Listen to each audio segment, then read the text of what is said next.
What are some signs that the healer is a scammer? Some red flags. Any healthcare professional or healer should have a community around them that can provide feedback and testimonials. Another sign is promises that there's always success. Another sign is promises that the results will be everlasting. Another sign is when you look at them and they are quite visibly unhealthy. I get people asking me from all over the world, hey, if I visit such and such, how fast am I to expect results? My answer to that is very difficult to answer. But one thing that is very key is that not all practitioners are the same. It's like going to a restaurant and expecting every restaurant to be the same. That is not true. You can go to an Italian place and get excellent pizza and pasta that are al dente, or you can go to one where everything is sloppy and overcooked, right? Mm-hmm. And the sign above the restaurant will still say Italian restaurant, but it's definitely not the same. And such is the same with people in any industry, but definitely in healthcare, in holistic healthcare, and with doctors, with chiropractors, with massage therapists, with anyone. What do you think? I think some signs that the healer is scamming you is when they put pressure on you. I think part of all care is that it is consensual and it's necessary. I think when you're on the fence, I'm not saying you shouldn't be given evidence of your work, because everybody might need to see that in order to be convinced that you are who you say you are.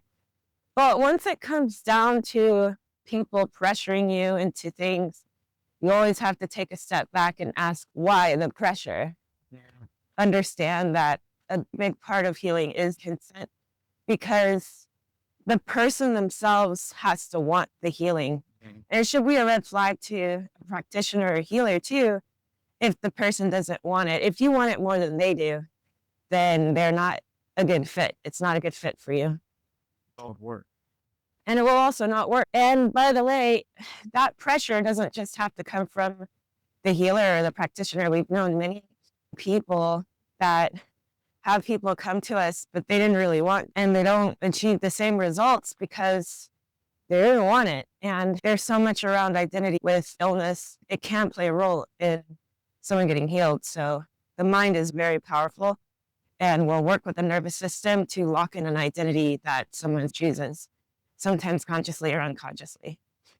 Were you thinking of a specific example that maybe happened to yourself?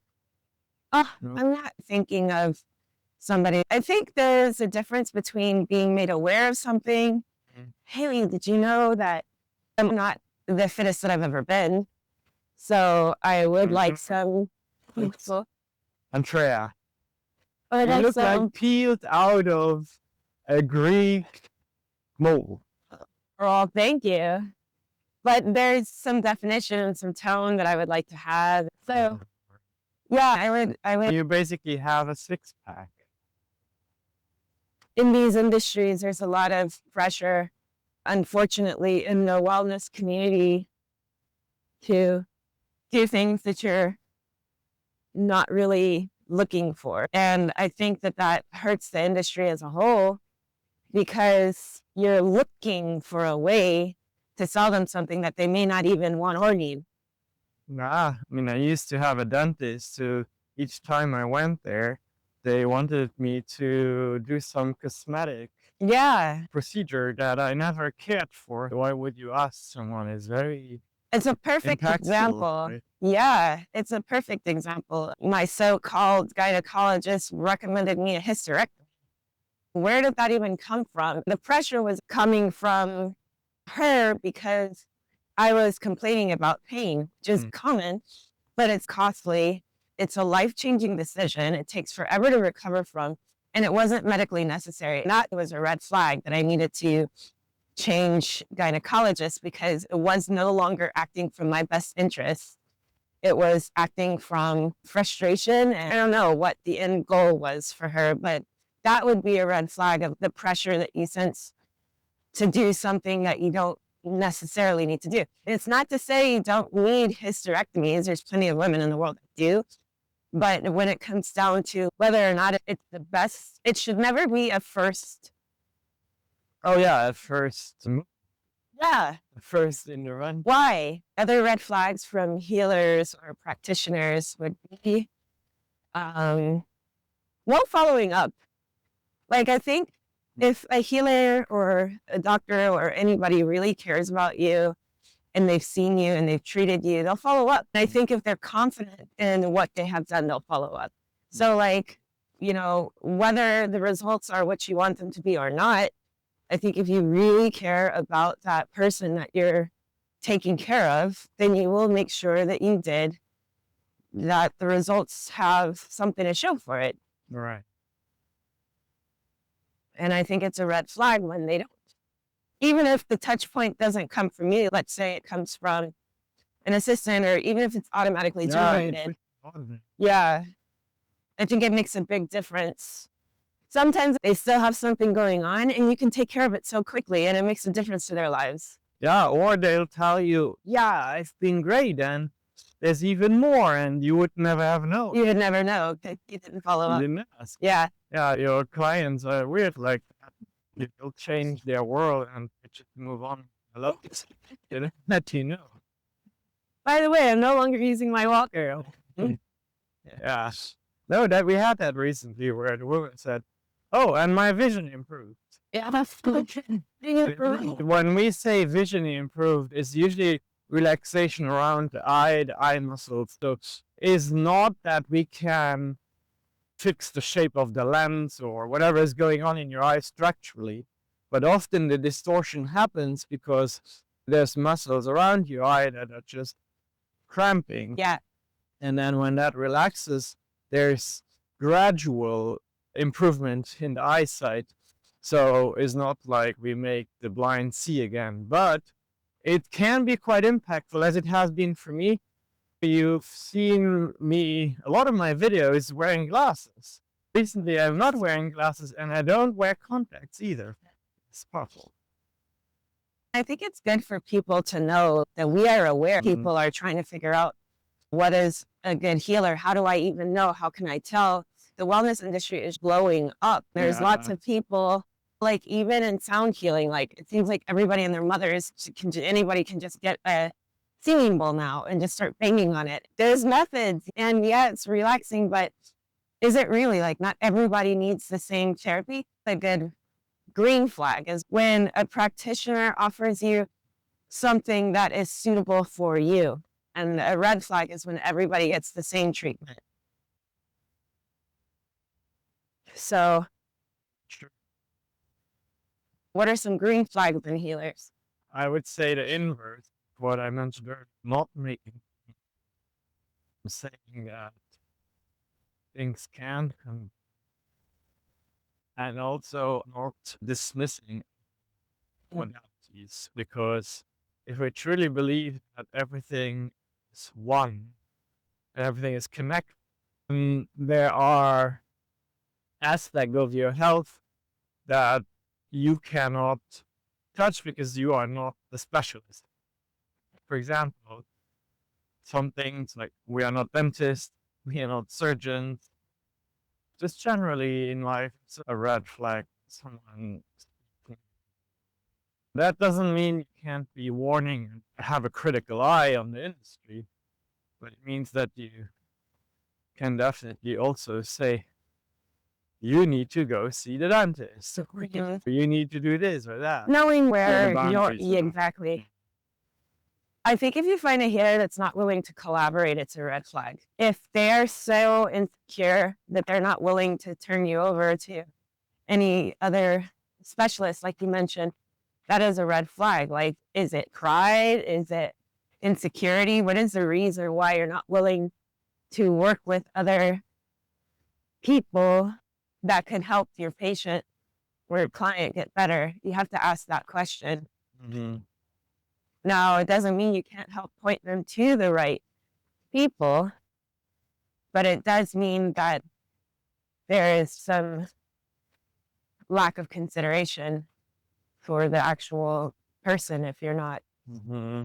A lot of it is unfortunately also baked into our system here in the US, where each time you see someone, they have to run you through all the tests and imaging that was already taken. And there's a case to be made for you want recent images, but for the most part, the images are recent enough. But yeah, but nobody Oh, that's such a red flag. nobody for you. Like, communicates. that. And it's difficult. We might have drafted an X-ray at place A, and why is it so difficult to get that to place B? Well, I think in the past it was. You think it's, you know? As if it's absolutely easier now. There were things that used to take like multiple days to do. Now you can do in quite literally 5 minutes. And it's not to the advantage of the professional all the time for things to happen so quickly because, people want their time. And so when you're able to act quicker, that's not always desired. And so there's a lot of old rules that I think, they've just kept around. You know what is crazy? Going back to this horrible gynecological situation that I had several years ago, when they did the image transfer, they sent the image in the most black, like you couldn't even see the imaging. The new person that I showed it to was shocked, which is why I can't see anything with these images. So again, that comes back around to like, if you really care about the patient, you'll probably check on them, you'll follow up with their work, you'll make sure that you're handing them off. I understand when you're scaling and growing that it's a little bit difficult. But come on now. Like you have to do right by the client. What do you think are some red flags for healers not to work with clients? How do you know when you're not a good fit? Maybe that's a question. Yeah, if they just can be red flags. I mean, if they just have too many questions at the beginning, or they're just looking for the hole to poke, and then it's probably just because we've seen that if you are not ready to heal, then especially with the subtle arts we employ for nervous systems, doesn't work because something deep in your nervous system doesn't want it to work.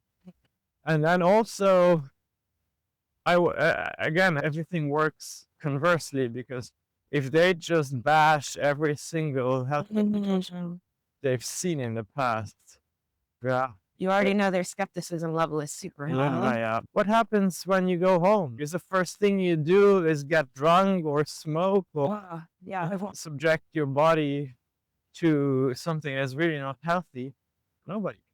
Yeah, and to do your part. I don't have a problem with that. Like, if you want to drink, if you want to smoke, if you want to lay around on the couch when you don't feel like working out or exercising, it's your personal choice. It's your right, your freedom, especially in these 50 states of America, but also know yourself enough to know that you're putting everybody in a position where your healing will be very difficult to attain, and take responsibility for your actions. We know clients that have said, yeah, I do X, Y, Z.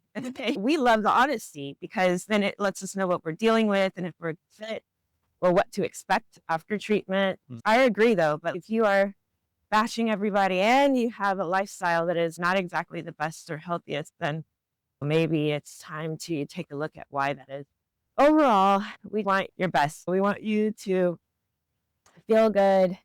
We want you to have a great, healthy body and mind.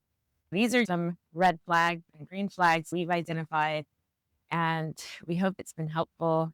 Comment below with your opinion. It doesn't have to be the same as ours, and register for this upcoming webinar.